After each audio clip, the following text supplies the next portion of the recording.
የመጨረሻው የመጽሐፍ ቅዱስ ተስፋ መጨረሻ ላይ እግዚአብሔር ምንድነው የሚያደርገው ካላችሁ ሰው የሚባለው ፍጥረት በእግዚአብሔር መገኘት ውስጥ እንዲኖር ነው የሚፈልገው። የሰው ልጅ የመጨረሻው ደስታ ምንድነው ካላችሁ በእግዚአብሔር ሕልውና ውስጥ መኖር። አሁን በራሳችን መገኘት እንኖራለን፣ በጠላት መገኘት እንኖራለን፣ በዚህ ዓለም ሲስተም መገኘት እንኖራለን። ብዙ መገኘቶች አሉ። ሰማይ ስንሄድ ግን ያለው አንድ መገኘት፣ ያ መገኘት የያህዌ መገኘት ይባላል። በመገኘቱ ሌላ ዓለም ነው። እውነቴን ነው የምነግራችሁ፣ ሌላ ዓለም ነው። የእግዚአብሔር መገኘት ማለት እግዚአብሔርና ሰራዊቱ ያሉበት ማለት ነው። የምናመልከው አምላክ ራሱን ዲፋይን ሲያደርግ እኔ ምንድነኝ አለ? ሕያው ነኝ። በመጨረሻው ዘመን ሁለት ትንቢት ነው ያለው። የመጨረሻው ዘመን እንደዚህ አይነት ትልቅ ተስፋ ቃል አለ። የመጨረሻው ደግሞ ዘመን አስፈሪ ተስፋ ቃል፣ ፍቅር ይቀዘቅዛል፣ ሰዎች ራሳቸውን የሚወዱ ይሆናሉ፣ ገንዘብን የሚወዱ ይሆናል፣ ከእግዚአብሔር ይልቅ ተድላን ምን የሚሉ ይሆናሉ ይላል። የሚወዱ ይሆናሉ፣ የአምልኮ መልክ አላቸው፣ ኃይሉን ግን ምን ብለውታል? ያመልካሉ።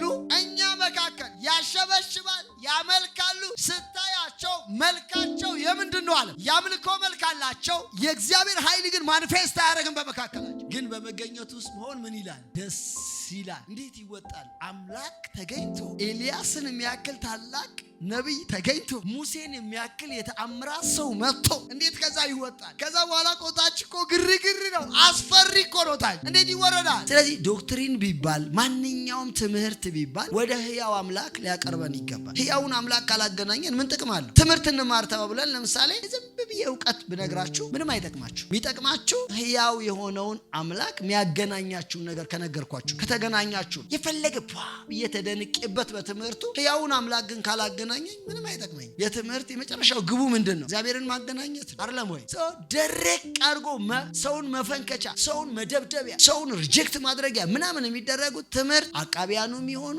ቴዎሎጂያንሱ የሚሆኑ የሚናገሩት ነገር ምንም ፍሬ የለውም። እነሱ ራሳቸው ከሆነ ዓመት በኋላ ይደክማቸዋል። እውነቴን ነው የምነግራቸው። እግዚአብሔርን የማናገኝበት ነገር አይጠቅመን።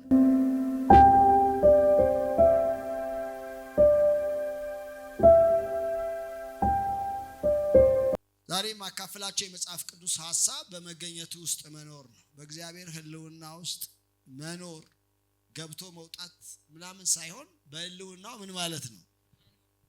መኖር። ይሄ የመጨረሻው የመጽሐፍ ቅዱስ ተስፋ። መጨረሻ ላይ እግዚአብሔር ምንድነው የሚያደርገው ካላችሁ ሰው የሚባለው ፍጥረት በእግዚአብሔር መገኘት ውስጥ እንዲኖር ነው የሚፈልገው።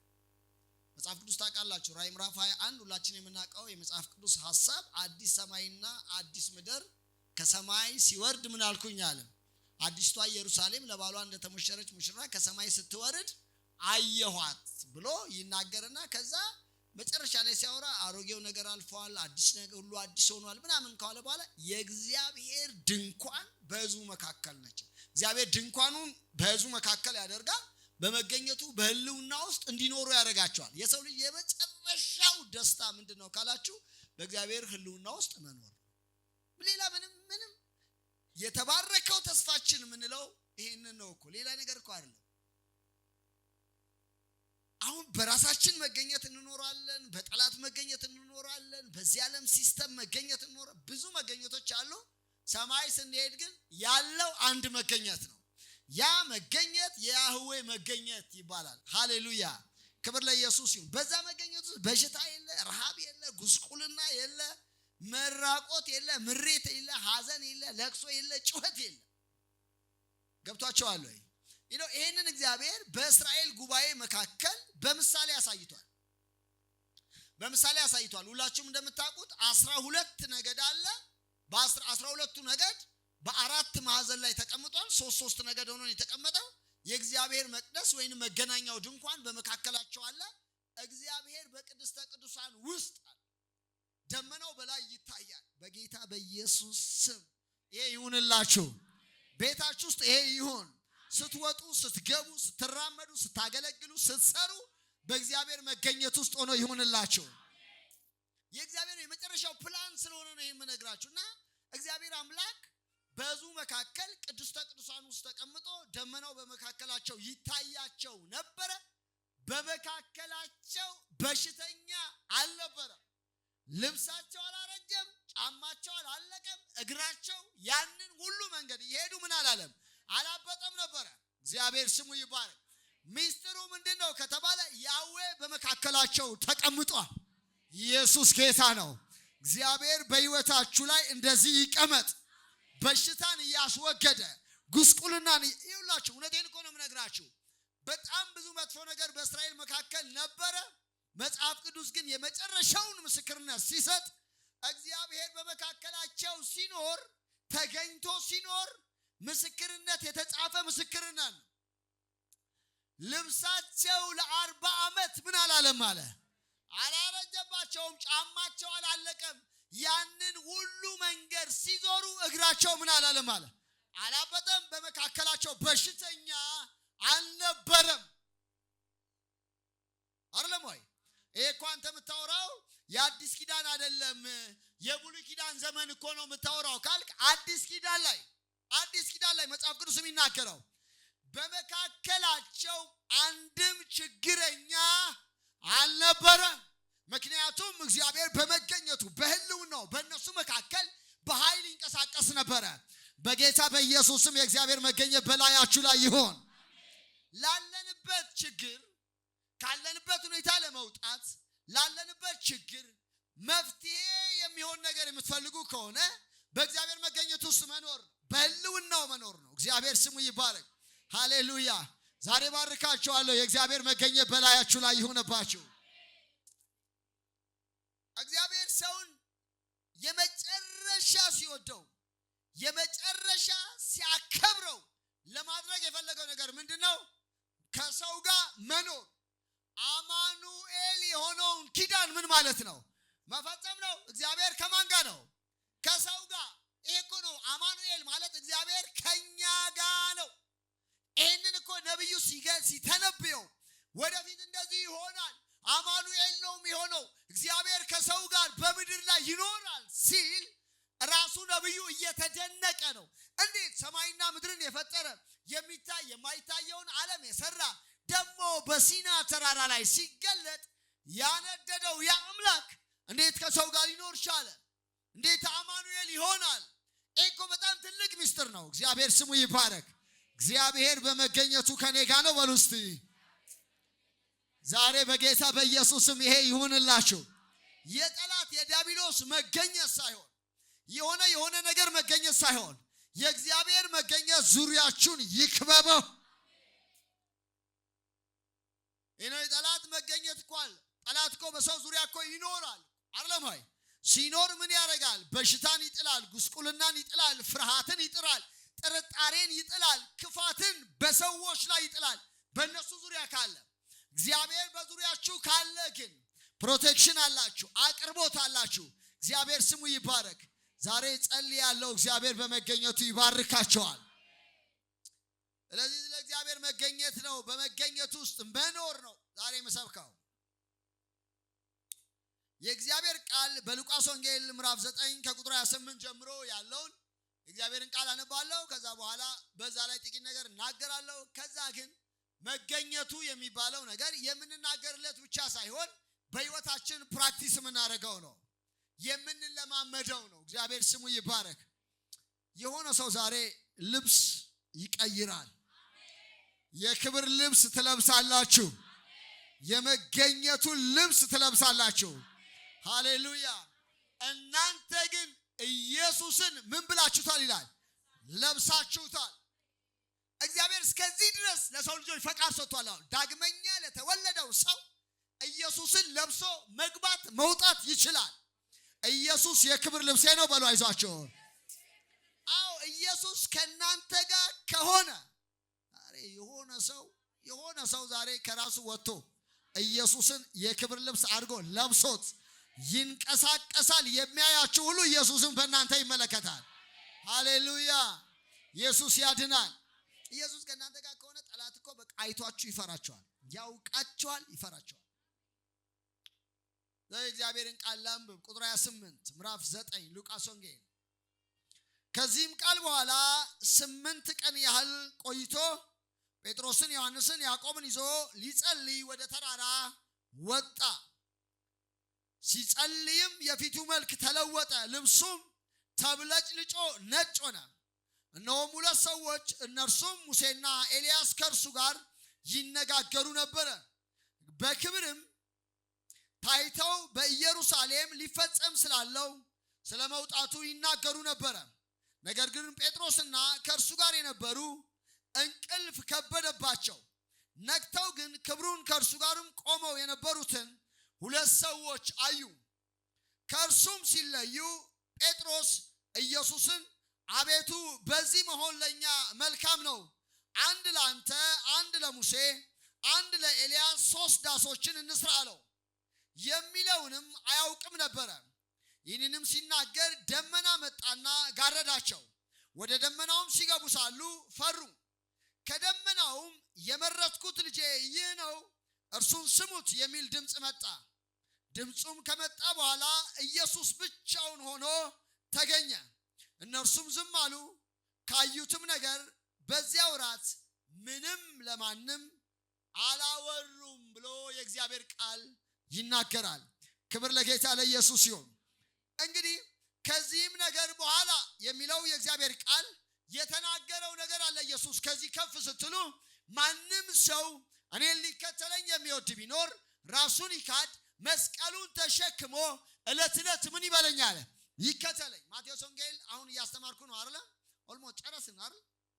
እግዚአብሔር ስሙ ይባረክ።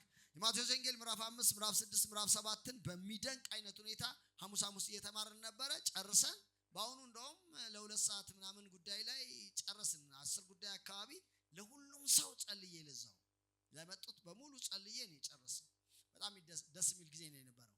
እየተማርነው ነበር። ስለ ተራራው ስብከት ነው እየተማርነው የነበረው። ይሄኛም ግን ከዛ ጋር የተገናኘ ሐሳብ ስለሆነ ይሄንም ነግራችሁ ኢየሱስ ማንም ሊከተለኝ የሚኖር ቢኖር እኔን መከተል የሚፈልግ ካለ ራሱን ምን ይበላል? ይካድና የራሱን መስቀል ተሸክሞ ማለት ነው። መስቀሉን ምን አለ? ተሸክሞ ዕለት ዕለት ምን ይበለኛል? ይከተለኝ አለና ነፍሱን ሊያድናት የሚወድ ምን ይላታል አለ? ያጠፋታል። ስለኔ ነፍሱን ግን የሚያጠፋት ሰው ካለ እሱ ምን ይላል አለ? ያድናታል ብሎ ኢየሱስ ተናገረ። ከዚህ ትምህርት በኋላ 1 ሳምንት ዘገየና ኢየሱስ ጴጥሮስን ዮሐንስና ያዕቆብን ይዞ ወደ ተራራ ወጣ። እግዚአብሔር ስሙ ይባረክ። እግዚአብሔር ወዳለበት መውጣት ይሁንላችሁ። ወደ መገኘቱ መውጣት ይሁንላችሁ። በመገኘቱ ስለመኖር ነው ማወራችሁ። ጌታ ይባረክ። ይሰማኛል በቃ ሃሌሉያ። የእግዚአብሔር መገኘት የሰውን ታሪክ ይቀይራል። የሆነ እንደሰከረ ሰው የሚያደርግ ይሁን ወይ አይደለም ወይ? እንደዛ እኮ ነው። በወይን ጠጅ ከምትሞሉ በመንፈስ ምን በሉ ይላል? ተሞሉ። ሰዎች በወይን ጠጅ ሲሞሉ ይሰክራሉ። በዛ መጠጥ ቁጥጥር ስር ይሆናሉ። ከአይምሯቸው ሳይሆን ከመጠጡ እየተነሱ ይናገራል። አይደለም ወይ? በመንፈስ መነዳትና መናገር ማለት በመንፈስ ቁጥጥር ስር ወድቆ የመንፈስን ዓለም መተርጎም ማለት ነው። ዛሬ ለእናንተም እንደዛ እንዲሆን ነው ምጸልየው። ወደ ተራራው እንድትወጡ ነው ምጸልየው። አንዳንዱ ነገራችሁ የሚፈታው በአይምሯችሁ ሳይሆን በመንፈስ ስለሆነ ነው ይሄን የምናገረው። ወደ ተራራ ይዟቸው ወጣና ኢየሱስ ምን ይል ጀመር አለ መጽሐፍ? ይጸልይ ጀመረ። ተንበርክኮ ሲጸልይ በፊታቸው ምን አለ? ተለወጠ። እንደዚህ የጸለያችሁ ተለወጡ። እንደዚህ የጸለያችሁ ተንበርክካችሁ ሰዎች ሲያዩአችሁ ልብሳችሁ ያብለጭልጭ። ይሄ እኮ የለበሰው ልብስ እኮ ነው። በመንፈስ ነው ምናምን እኮ አይደለም። የለበሰው ልብስ ቀጥታ ምን አለ ይላል? ተለወጠ፣ አብለጨለጨ። የእግዚአብሔር ክብር በላዩ ላይ መጣበት። ኢየሱስ ያድናል። ሃሌሉያ። እያዩት ነው። እነሱ ግን ደክሟቸው ፈዘው ነበረ። ይኸውላችሁ አንዳንዴ እንደዛ እኮ ነው። ፈዘ ስትነቃ የሚደረገው ነገር ሁሉ ግራ ነው የሚገባ። ምን እያረጉ ነው የሚለው አንዳንድ ሰው በመንፈስ ካልተከተለ መጨረሻ ላይ በቃ እንደዛ ነው። ልክ እንደዛ ነው እነሱም የሆኑት። ሲነቁ ኤልያስና ሙሴ ያሉ እዛ 3 ነበሩ። ዮሐንስ፣ ጴጥሮስና ያዕቆብ ነበሩ። 2 ነቢያቶች ተገኙ እዛ መካከል።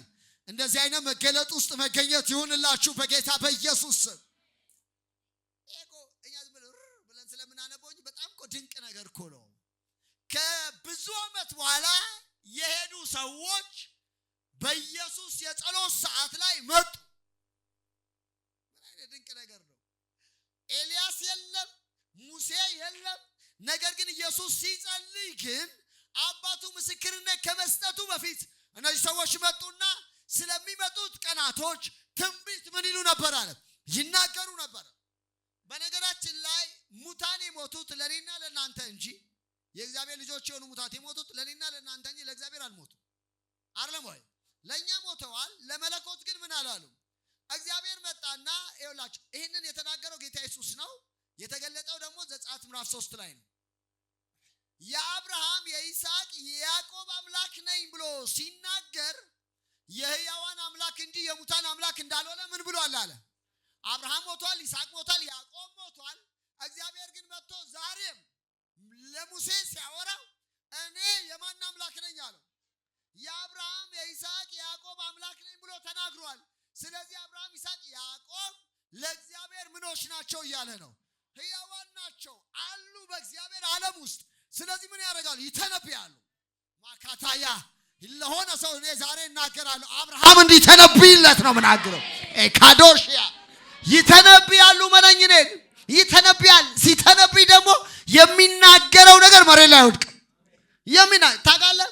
ይኸውልህ በሟርተኝነት መንፈስ እንኳን ሳሙኤልን አስነሳው። ሳውል አይደለም አስነሳው። ኢየሱስ ጌታ ነው። መጣና ሳሙኤል እንደዛ ለምን አስነሳኸኝ? ለምንድን ነው የጠራኸኝ ብሎ ተናገረ። እግዚአብሔር ስሙ ይባረክ። እንደው ፍልስጤማውያን መተውብኛል፣ ከበውኛል ምናምን አለው። ሲለው እንግዲያውስ ልንገርህ አለው። ከሞት ተነስቶ ማለት ነው አንተና ልጆችህ ነገ ከኔ ጋር ትሆናላችሁ ብሎ ሄደ። እግዚአብሔር ስሙ ይባረክ። በንጋታው ከባድ ጦርነት ተነሳ። ሁለቱም ልጆቹ እሱ ምን አለ? ኢየሱስ ያድናል። ይኸውልህ እነዚህም ሰዎች ኢየሱስ እየጸለየ እያለ መጡ ኤልያስና ሙሴ። ከዛ ትንቢት ስለሚመጡት ቀናቶች ተናገሩ። መከራን ትቀበላለህ፣ ነገር ግን በሶስተኛው ቀን እግዚአብሔር አምላክ ከሙታን ያስነሳሃል የሚል አይነት ትንቢት አወሩ። የሚያየውን ነገር ማመን አልቻለም ጴጥሮስ። አረ ጌታ ሆይ አለ ለኛ በዚህ በመገኘቱ ውስጥ ማካዳሻ መሆን ነው የሚሻለን። ኤልያስ መጥቶ ከተነበየ፣ ሙሴ መጥቶ ከተናገረ ከዚህ ውስጥ መምጣት ምን አንልም አለው። ባያታታታታ እናገራለሁ በመገኘቱ መኖር ይሆንላችኋል። ሃሌሉያ። በእግዚአብሔር መገኘት መኖር ማለት ዝም ብሎ በልሳን እየተናገሩ መኖር ሳይሆን ከዛሬ 1000 ዓመት በፊት ከኖሩት ጋር አብሮ መዋል ማለት ነው። አብሮ መዋል ማለት ነው። ዳዊትን አታውቀውም፣ ግን ከሱ ጋር ትውላለህ። ሳታውቀው ሙሴን አታውቀውም፣ ከሙሴ ጋር ትገናኛለህ። በእግዚአብሔር መገኘት መኖር ማለት ይሄ ማለት እንጂ ዝም ብሎ የሆነ ነገር መሆን ማለት አይደለም። እውነቴን ነው የምነግራችሁ። ሃሌሉያ። በመገኘቱ ውስጥ ሆናለሁ በሉ እስቲ። በመገኘቱ ሌላ ዓለም ነው። እውነቴን ነው የምነግራችሁ፣ ሌላ ዓለም ነው። የእግዚአብሔር መገኘት ማለት እግዚአብሔርና ሰራዊቱ ያሉበት ማለት ነው። እግዚአብሔር መጥቶ በመገኘቱ አራሰኝ እኮ እግዚአብሔር እኮ በመገኘቱ ተገናኘሁት ካላችሁ እግዚአብሔር ሲመጣ ሰራዊቱ በፊቱ ይሄዳል። መጽሐፍ ቅዱስ በእግዚአብሔር ፊት እሳት ይቃጠላል፣ የሚነድ እሳት። የሃይማኖቱን እግዚአብሔር አይደለም እላችሁ። እኔ ሕያው ነኝና ምድር ከክብሬ ትሞላለች ያለውን እግዚአብሔር ነው ማውራችሁ። እሱ እግዚአብሔር ከሆነ ግን እንደዚህ አይነት መገኘቶች አሉ። ሃሌሉያ። ኢየሱስ ያድናል። እዛ ግራ ገባው በቃ ጴጥሮስ ለአንተ ከዛ ደግሞ ለኤልያስ ለሙሴ በዚህ ቤት እንስራና ድንኳን እናደርግና እዚህ ምን እንበላል?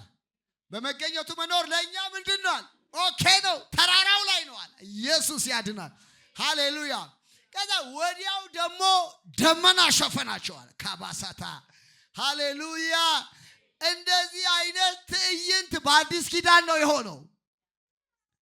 አዲስ ኪዳን ውስጥ ነው። ደመና ሸፈናቸውና በሱ ደስ የሚለኝ የምወደው ልጄ ይሄ ነው ምን በሉት አለ ስሙት። ዛሬ እናገራለሁ፣ የሆነ ስትጸልዩ ምስክርነት ከሰማይ ይመጣላችኋል። የእግዚአብሔር መገኘት ከሰማይ ይመጣላችኋል። ዝም ብላችሁ አልቅሳችሁ መነሳት ሳይሆን የእግዚአብሔር መገኘት ይከባቸዋል። የሆነ ደመና ሰርክል ይሰራል በእናንተ ዙሪያ። ኢየሱስ ያድናል። ስንጸልይ እንደዛ አይነት ነገር ከሌለ ጸሎታችን ገና ነው ማለት ነው። የእግዚአብሔር መገኘት ፊል ካላረግ ነው ደመና አንዳንዴ ልብሳችሁ ይርጠብ ማካሳያ ምንድነው የምታወራውና እውነቴን እኮ ነው የምነግራችሁ። እግዚአብሔር ቢፈልግ በእሳት ይመጣል። እሳት ሆኖ ልብሴ ነደደ ምናምን ብላችሁ ስትነሱ የለም ካባራ ሃሌሉያ። ለሙሴ እኮ እንደዛ ነው። መጣና ቁጥቋጦዋ ላይ እሳቱ ተከመረ። እሳቱ ያወራል፣ ይናገራል። የቆምክበት ስፍራ የተቀደሰ ነውና ጫማህን ከእግርህ አውልቅ ይላል። ይሄ እሳት ሲያወራ አይቶት ተደነቀ። እሳት ሲያወራ ከዚህ በፊት ታይቶ ምን አይባልም። የሚያወራ እሳት ከሆነ እቺን ድንቅ ነገር ሄጄ ምን ልበላት አለ። ልያት ብሎ ሲጠጋ ጫማህን ደግሞ ምን በላለው አውልቅ የሚል ትእዛዝ መጣበት። ኢየሱስ ጌታ ነው። ከዛ በኋላ ነው የአብርሃም አምላክ የይስሐቅ አምላክ የያዕቆብ አምላክ እኔ ነኝ፣ ኪዳናቸውን አስቤ ምን ብያለሁ አለ መጥቻለሁ፣ የሕዝቤን ጩኸት ሰምቻለሁ አለ። ሃሌሉያ። እሳቱ ከመጣ እንደዛ ነው የሚያደርገው። እውነቴን እኮ ነው ይሆናል እኮ እኛ የሆነ የለመድነው ነገር ስላለ ነው እንጂ ቀጥታ መጽሐፉን እንደወረደ ከተቀበል ነው። እግዚአብሔር በእሳት መጣ ይላል አይልም። እግዚአብሔር በደመና መጣ ይላል አይልም። የእግዚአብሔር መገለጫዎች ናቸው። እግዚአብሔር በንፋስ መጣ ይላል አይልም። አንዳንዴ እየጸለያችሁ እያለ ምን አለበት ይሄ ተከናንባችሁት ያለውን ነገር ብድግ ቢያደርገው ንፋሱ ሃባካታያ ሃሌሉያ። ወይ ደግሞ እንደዚህ ኮስኮን ያረጋችሁት እንዲህ ቢያራግበው ምንድነው የነካይ ብላችሁ ስትዞሩ የእግዚአብሔር መገለጥ ይሆንላችሁ በኢየሱስ ስም። ይሄ ጸልያለሁ ዛሬ ሃሌሉያ። የምናመልከው አምላክ ራሱን ዲፋይን ሲያደርግ እኔ ምንድነኝ አለ ሕያው ነኝ። ይኸውላ አዲስ ኪዳን የመጨረሻው እኮ ጌታ ኢየሱስ ጠብቁ ብሏቸው ከዛ እነ ማርቆስ ቤት ገብተው ሲጸልዩ ሳለ ማካሳ አይደለም ወይ የእግዚአብሔር መንፈስ ቤቱን ሞላው በሉኝ እስቲ። እንደዛ እኮ አለ እኮ ቤቱን ፊል ታረጉታላችሁ። አሁን እዚህ ቤት ለምሳሌ የሆነ በጣም ጭስ ብናጨስ ጭሱ ቤቱን ሞላው እንላለን አይደል? ከዛ በኋላ እኛ መንቀሳቀስ ያቅተናል አይደል? ጀስት እንደዛ ማለት እኮ ነው። ቤቱን ሞላው።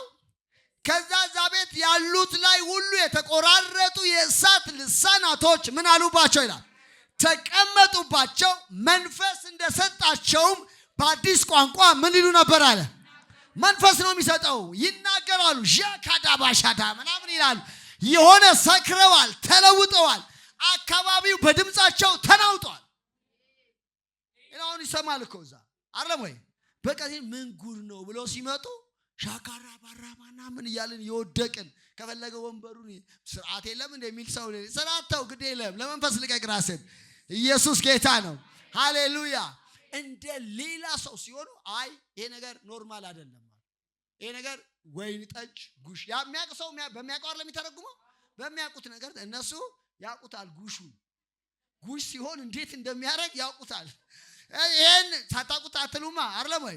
ይሄ አንዳንድ ሰው ይሄ አረቄ ጠጥቶ ነው እንደዚህ ሆኖ እንትን ጠጥቶ ነው ምናምን የሚል ሰው እኮ ያውቃል። ያረቄውን ያውቃል፣ የእንትኑን ያውቃል። እነዚህ የጉሹን ምን ይሉታል? ሰው ልክ እንደዛ አይነት ነገር ተመሳስሎባቸዋል። የሆነ ከአይምሮ ውጪ የሆነ ንግግር ይናገራሉ። ስለዚህ የወይን ጠጅ ጠጥተው ሰክረው ነው አሉ። በመገኘቱ እንደሆነ አላወቁ። ጴጥሮስ ነቃ ያለ እንደዚህማ አይደለም። ኢየሱስ ጌታ ነው። ሃሌሉያ። ሃይማኖት እንደሚለው የሆነ ነገር እንደሚለውማ አይደለም። የእግዚአብሔር መገኘት እንደ ሌላ ሰው ይቀይራል፣ እንደ ሌላ ሰው ያደርጋል። ኢየሱስ ጌታ ነው። ከዛ እንደሱ አይደለም። ነገር ግን ይሄ በነቢዩ በኢዮኤል ምን ያለ ነው አለ የተነገረ ትንቢት ነው አለ። የሆነ የተነገረ ትንቢት ካለ አንቺ ላይ ነው የሚያርፍብሽ። የሆነ የተባለ መልካም ነገር ካለ አንተ ላይ ነው የሚያርፍብህ። ሃሌሉያ። የመልካሙ ትንቢት መገለጫ ነኝ እኔ።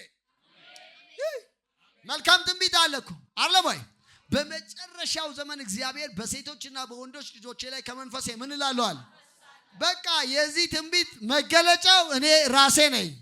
ሃሌሉያ። የዚህ ትንቢት መገለጫው አንቺ ራስሽ ነሽ። የዚህ ትንቢት መገለጫው አንተ ራስህ ነህ። በመጨረሻው ዘመን ሁለት ትንቢት ነው ያለው እኮ። የመጨረሻው ዘመን እንደዚህ አይነት ትልቅ ተስፋ ቃል አለ። የመጨረሻው ደግሞ ዘመን አስፈሪ ተስፋ ቃል፣ ፍቅር ይቀዘቅዛል፣ ሰዎች ራሳቸውን የሚወዱ ይሆናሉ፣ ገንዘብን የሚወዱ ይሆናል፣ ከእግዚአብሔር ይልቅ ተድላን ምን የሚሉ ይሆናሉ ይላል፣ የሚወዱ ይሆናሉ። የአምልኮ መልክ አላቸው፣ ኃይሉን ግን ምን ብለውታል? ያመልካሉ። ይሄው ገብቷል። የአምልኮ መልክ አላቸው፣ ኃይሉን ግን ይካዱ ማለት እኮ እንትን አይደለም እኮ ይሄ እንትን አሕዛብ ምናምን ማለቱ እኮ አይደለም። እኛ መካከል ያሸበሽባል፣ ያመልካሉ። ስታያቸው መልካቸው የምንድን ነው አለ? ያምልኮ መልክ አላቸው። የእግዚአብሔር ኃይል ግን ማኒፌስት አያደርግም በመካከላቸው። ግልጽ ነው ወይ? ኢየሱስ ያድናል። ኃይሉ የላቸውም ነው። ክብሩ ይገናኛችሁ። በመጨረሻው ዘመን ያለው ተስፋ ቃል ሕይወታችሁን ያክንደው። ሃሌሉያ። ከዛ በእግዚአብሔር መገኘት ውስጥ ሆነው ልመና ለመነ፣ ጸለየ ጴጥሮስ። ጸሎቱ አልተሰማም። በዛ ድንኳን ለመስራት ኢየሱስ ምን አላለ? አልፈቀደም። ግን በመገኘቱ ውስጥ መሆን ምን ይላል? ደስ ይላል። እንዴት ይወጣል? አምላክ ተገኝቶ ኤልያስን የሚያክል ታላቅ ነቢይ ተገኝቶ ሙሴን የሚያክል የተአምራት ሰው መጥቶ እንዴት ከዛ ይወጣል? ከዛ በኋላ ቆታች እኮ ግርግር ነው። አስፈሪ እኮ ነው። ታች እንዴት ይወረዳል? ኢየሱስ ያድናል። ሃሌሉያ። ኢየሱስ ግን አልፈቀደም። በቃ ኑ እንውረድ አላቸው። ወረዱ። ሲወርዱ ሃርድ ነው ያለው ነገር። አየ መገኘቱ ውስጥ የእግዚአብሔር መገኘቱ ውስጥ ፕሮቴክሽን አለ፣ ጥበቃ አለ። በዛ ለመኖር ሁሌም ትመኛለህ። የእግዚአብሔር መገኘት ሲሆን ያን እኔ እኮ በህይወታችሁ ፕራክቲስ ያደርጋችሁትን ነው የምነግራችሁ። አሁን የጸለያችሁ ጊዜ የእግዚአብሔር መገኘት ምናምን ፊል ያደርጋችሁት የመጣ ጊዜ ትጨነቃላችሁ። በዛው ቅጽበት በቃ ዓለም በቃኝ እዛው ጋር ቢሆን ምን ይላችኋል? በቃ ዓለም ምናምን ትላላችሁ። እውነቴን አይደለ ወይ? ኢየሱስ ያድናል። ከዛ ስትወጡ ነው ጦርነቱ ያለው። ከመገኘቱ ውጪ ጸልያችሁ ምናምን ውጪ የሆነ ግን ነገር አለ አይደለም ወይ? እንደኔ ነው እንደናንተ ነው? እንደኔ ከሆነ እንደዛ ነው አለ። እነሱም እንደዛ ነው የገጠማቸው። ታች ሲወርዱ አንድ ሰው መጣ። መምህር ሆይ፣ አቤት፣ ልጄ አጋንንት ተይዟል፣ ለደቀ መዛሙርቱ እንዲያወጡ አምጥቼው ነበር፣ እነሱ ምን አላሉ ማለት አልቻሉም። ከሳሽ መጣ። እላይ ክስ የለም። እላይ ዋና ነቢያቶች አሉ። ችግር ካለ ታምራት ከሆነ ሙሴ አለ፣ ኤልያስ አለ።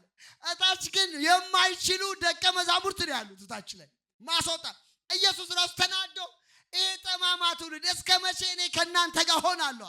ለምንድን ነው የማታምኑት አላቸው ይላል መጽሐፉ። ቀጥታ ሃሌሉያ። ዛሬ የማይቻለው ነገር ሁሉ በመገኘቱ ችላችሁ ትወጣላችሁ። ሞገሱ ሕይወታችሁን አጥለቅልቆ ትወጣላችሁ። ሃሌሉያ። ኢየሱስ አምጣው ውስጥ ያለው አንዴ በፀሐይ በእንትን ይወድቃል ምናምን አለ። ከዛ አምጣው አለው፣ አስወጣው። ኢየሱስ ያድናል። ሃሌሉያ። ሰው መገኘቱ የመጨረሻው ተስፋ እንደሆነ ማወቅ በጣም መልካም። እግዚአብሔር ለሰው የሰጠው የመጨረሻው ተስፋ፣ ትልቁ ተስፋ። አሁን እኮ በጉብኝት ነው የምንቀምሰው። ታውቃላችሁ አይደል?